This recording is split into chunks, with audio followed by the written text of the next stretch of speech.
بسم اللہ الرحمن الرحیم۔ میری دوستوں سے گزارش ہے کہ ویڈیو کو لائک کریں، شیئر کریں اور چینل کو سبسکرائب کر دیں، ساتھ میں بیل آئیکن کا بٹن بھی دبا دیں تاکہ نئے آنے والی ویڈیوز آپ تک پہنچتی رہیں۔ عیسائیوں نے تاریکی سے یہ فائدہ اٹھایا کہ اپنی صفوں کو قریب یکجا کر لیا، لیکن ان کی طاقت صرف ہو چکی تھی۔ دوران جنگ بعض اوقات وہ ایک دوسرے کو موت کی پرواہ نہ کرنے کی تعلیم دیتے تھے اور بعض اوقات آسمان کی طرف ہاتھ اٹھا کر اللہ تعالیٰ سے اپنی سلامتی کی دعائیں مانگتے تھے۔ کسی وقت وہ ان مسلمانوں کو جو ان کے نزدیک تھے دھمکیاں دیتے تھے اور اپنے خوف کو چھپانے کے لیے ساری رات فوج میں ڈول اور نفیری بچاتے رہے۔ آخرکار صبح کی روشنی نمودار ہو گئی جو تمام عیسائی فوج کی بربادی کا ایک نشان تھی۔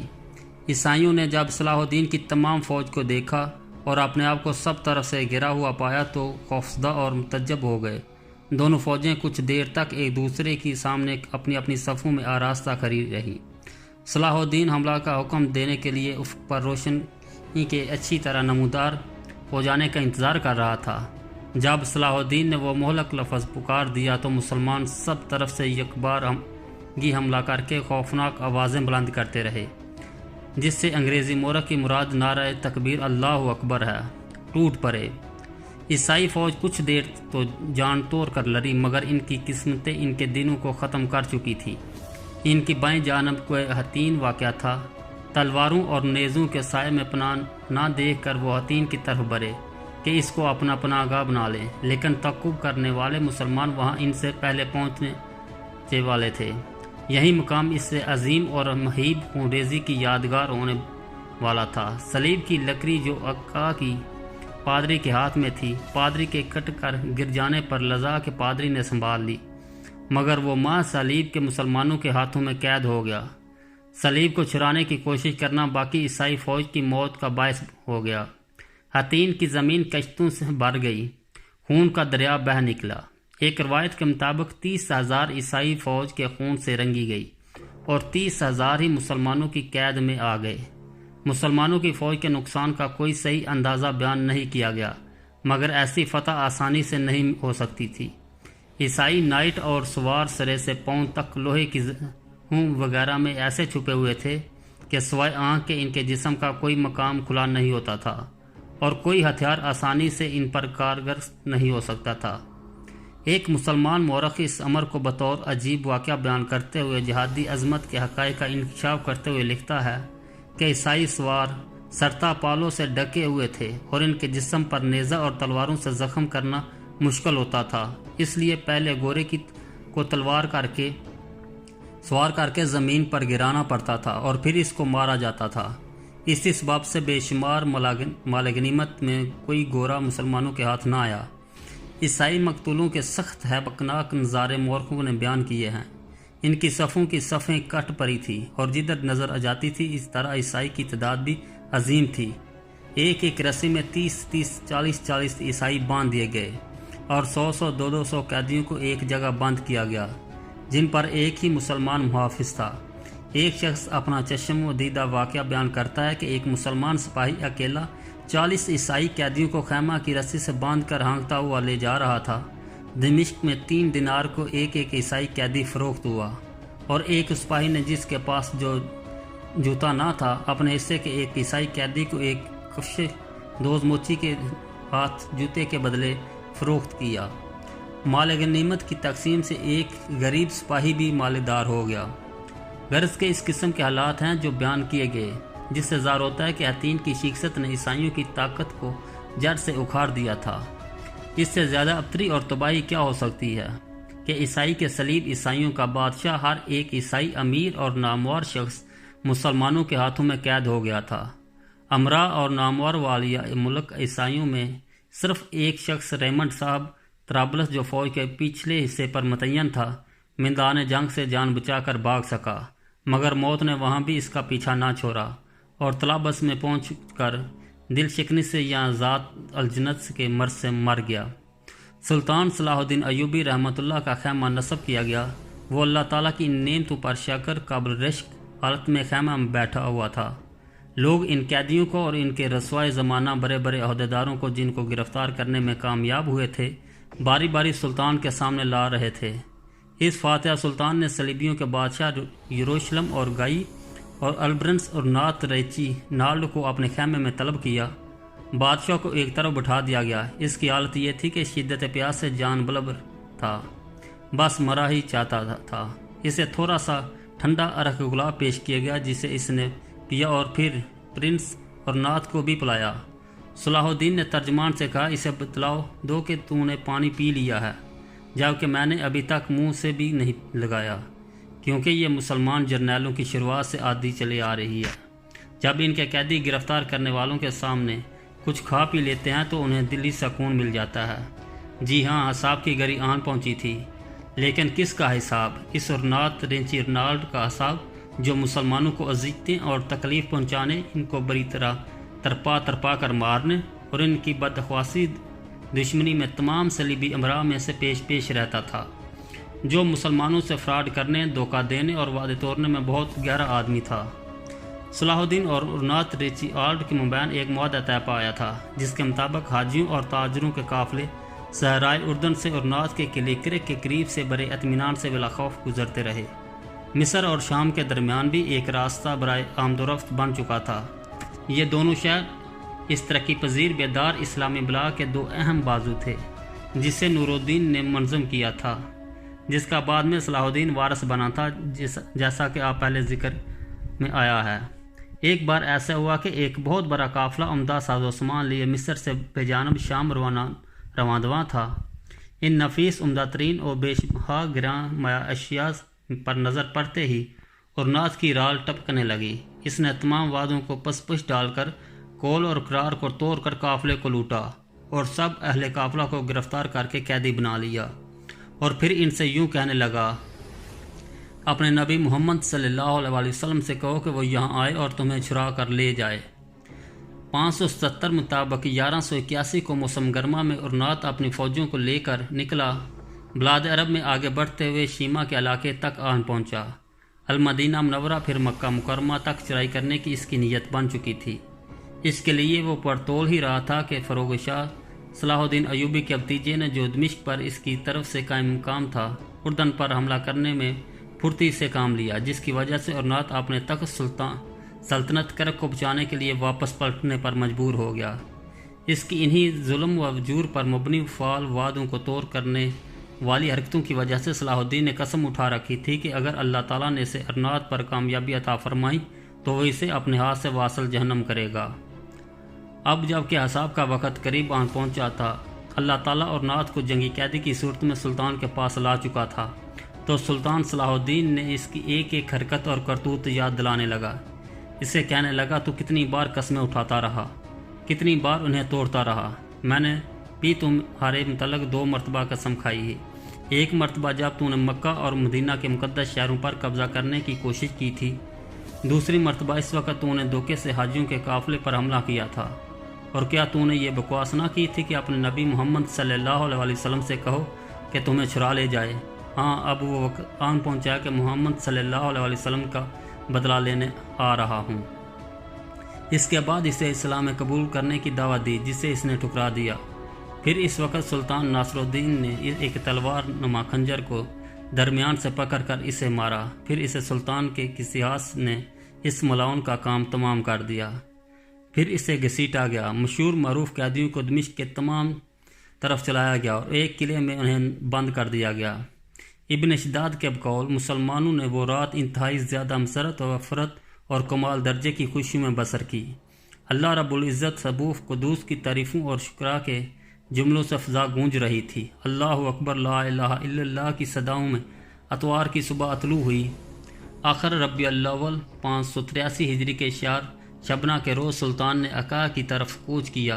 یہ مشہور بندرگاہ جو تاجروں اور سوداگروں سے بھری ہوئی تھی اور جس نے بقول مورخ مچاڑ کے پچھلے زمانے میں مغرب کی نہایت طاقتور فوج کے حملوں کا 3 برس تک مقابلہ کیا تھا، 2 روز بھی سلطان کے مقابلے میں نہ ٹھہر سکی۔ سلطان نے اہل شہر کو امان اور آزادی دی کہ اپنے سب سے قیمتی اسباب جو لے جا سکتے لے کر وہاں سے چلے جائیں۔ جمعہ کے روز سلطان شہر میں داخل ہوا۔ قاضی فاضل بھی اس موقع پر مصر سے آ گئے اور سب سے پہلے نماز جمعہ سال کے علاقے عکا میں پڑھی گئی۔ اس کے بعد نابلس، حیفا، کیساریہ، صفوریہ، ناصرہ یکے بعد دیگر بہت بڑے جلد بغیر کسی مزاحمت کے فتح کر لیے گئے، اور اس سلسلہ فتوحات میں تمام سال کو چند ہی ماہ میں سلطانی افواج نے مسخر کر لیا۔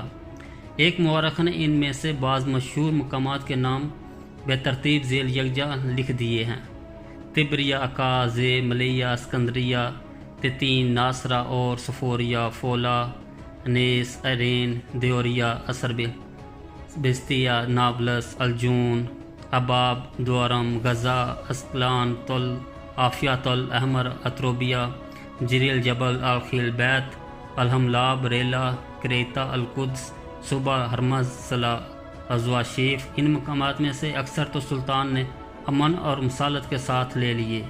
ان کے باشندوں کو اپنا مال و اسباب لے کر امن سے چلے جانے کی اجازت دی۔ مصالح ملکی کے لحاظ سے سلطان اپنی نرمی اور ملاحظت کے سلوک میں غلطی کر رہا تھا۔ وہ متفرق باشندوں اور ان کی پریشانیاں طاقتوں کو یکجا جمع ہو جانے اور اس جمعیت سے ایک مضبوط طاقت پیدا کر لینے کا موقع دے رہا تھا۔ اس خطرناک غلطی کا اس کو آخر خمیازہ اٹھانا پڑا، مگر کوئی اس قسم کا خیال اس کو اس احسان اور مروت کرنے سے باز نہ رکھ سکا۔ وہ تمام عیسائیوں کو امن و امان دینے اور صلح کے ساتھ عطیت کرانے کے لیے تیار رہا۔ بعض مقامات کے لوگ اس سے مقابلہ کرنے پر تیار ہو گئے، مگر بھی امان دینے کے لیے جب وہ امان مانگے وہ ہر وقت تیار تھا۔ مثلا اسقلان کے لوگوں نے، جو ایک نہایت مضبوط اور ساتھ ہی نہایت مفید مقام تھا، کیونکہ مصر کے ساتھ براہ راست آمد و رفت کے تعلقات قائم کرنے کا ایک محفوظ اور کارآمد ذریعہ تھا، مقابلہ کیا، اور جب سلطانی فوج نے قلعے کو توڑ کر شگاف ڈالا اور سلطان نے باشندوں کو اس وقت بھی امن قبول کرنے کے لیے کہا تو انہوں نے انکار کیا اور مقابلے کے ارادہ کو نہ چھوڑا۔ لیکن گوئی بادشاہ یروشلم نے، جو سلطان کی قید میں تھا، سلطان کے ہمراہ تھا، اہل اسقلان کو سمجھایا کہ تم اپنے بچاؤ کی بے فائدہ کوشش میں اپنے اہل و عیال کی جانوں کو خطرے میں نہ ڈالو۔ اس پر انہوں نے سلطان کے پاس آ کر صلح اور امن کی درخواست کی، اور سلطان نے بقول مچاٹ ان کی شجاعت کی داد دینے نے جو شرائط انہیں پیش کی منظور کر لی، اور اپنے بادشاہ کی نسبت اس کی محبت کے خیالات سے متاثر ہو کر بادشاہ کو 1 سال کے احتام پر آزاد کر دینے کے لیے رضامند ہو گیا۔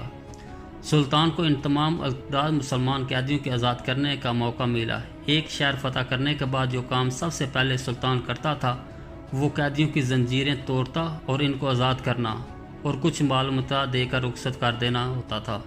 اس سال میں سلطان نے 10,000 سے زائد مسلمان قیدی آزاد کیے جو مختلف مقامات پر عیسائیوں کی قید میں تھے۔ سال کے تمام کی فتح ہو جانے پر صرف سور اور بیت المقدس عیسائیوں کے ہاتھ میں اور قابل فتح رہ گیا تھا، اور یہ سب کچھ بیت المقدس کے واسطے تھا جو کیا گیا تھا۔ یہ نور الدین رحمۃ اللہ کی عمر بھر کی آرزو تھی کہ جسے پورا نہ کرنے پر سلطان نے اس کو اپنی زندگی کا مقصد اور تمنا قرار دیا تھا، اور اس ایک بڑے مدعا کو پیش نظر رکھ کر اپنے تمام کاموں کی علت ٹھہرایا تھا۔ اسی غرض سے مسلمانوں حکومتوں کو منتشر طاقتوں اور پریشان اجزاء کو جمع کر کے ایک متحدہ طاقت بنانے کے لیے ایک عرصہ دراز تک لگا رہا اور سر توڑ کوششیں کی تھی، اور یہی دن تھے جن کا انتظار اس نے ایسے صبر اور تحمل کے ساتھ کیا تھا اور جن کے وہ اب اس قدر قریب پہنچ گیا تھا۔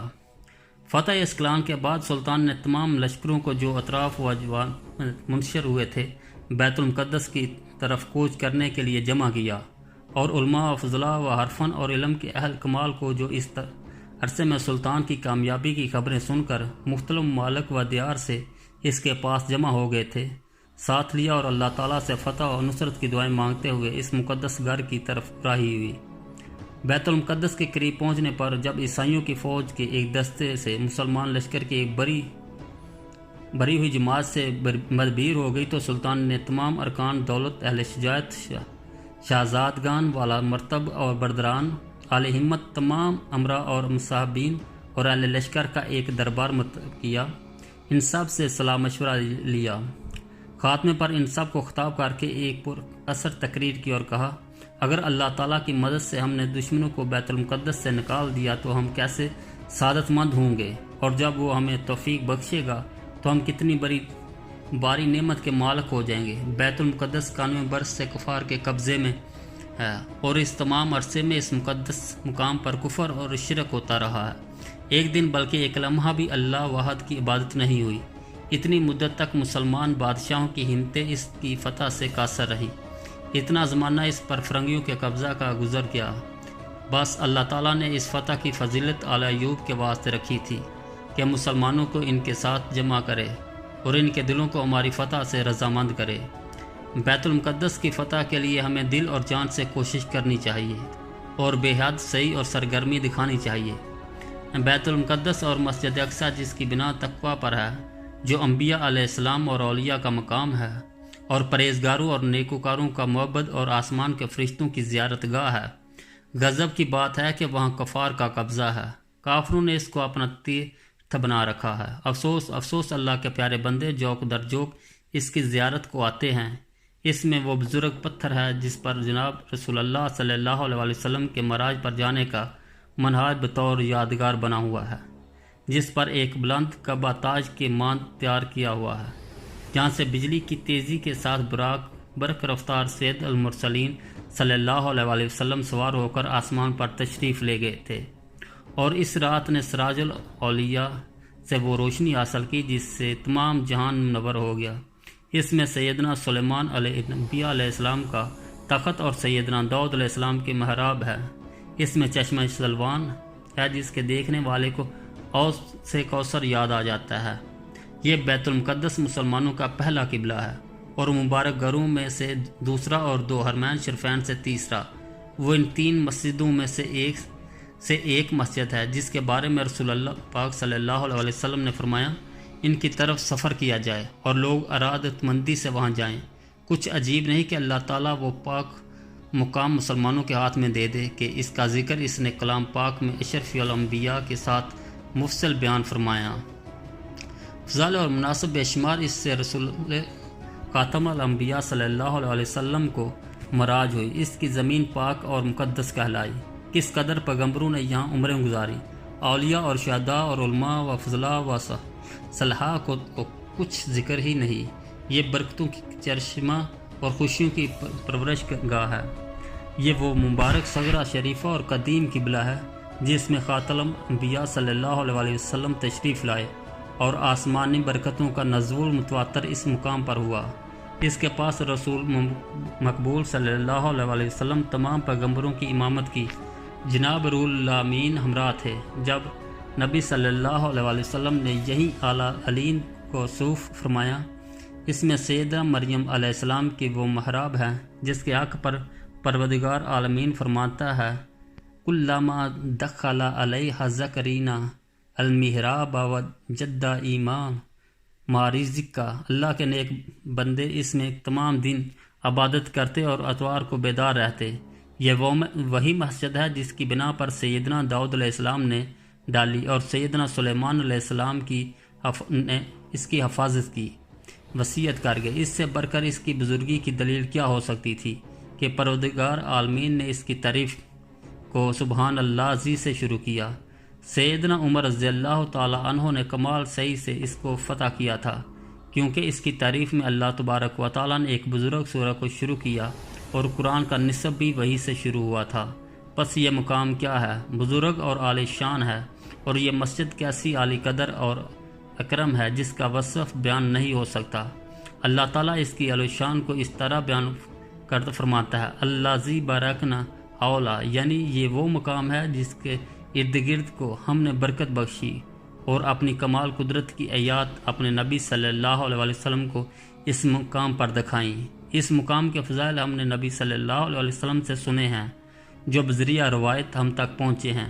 غرض سلطان نے ایک ایسی مؤثر اور دلکش تقریر کی کہ سامعین خوش ہو گئے، اور خاتمہ تقریر پر سلطان نے اللہ تعالیٰ کی قسم اٹھائی کہ جب تک بیت المقدس پر اسلام کے جھنڈے نصب نہ کروں اور رسول مقبول صلی اللہ علیہ وسلم کے قدم کی پیروی نہ کروں اور صغرا مبارک پر قابض نہ ہو جاؤں، اپنی کوشش کے پاؤں کو نہ ہٹاؤں گا اور اس قسم کا پورا کرنے تک لڑوں گا۔ مسلمان اور عیسائی مورخ اس امر میں متفق ہیں کہ یروشلم میں اس وقت 1 لاکھ سے زائد منفذ موجود تھے، جن میں بقول ایک مسلمان مورخ 60,000 عیسائی جنگ کرنے کے لائق تھے۔ شکست حتین کے بعد کوئی عیسائی امیر یا سردار سوائے بطریق کی یروشلم کے وہاں نہ رہا تھا، بالیان ایک عیسائی سردار بھی حتین کی شخصیت سے باغ کر سور میں جا کر پناہ گزین ہوا تھا۔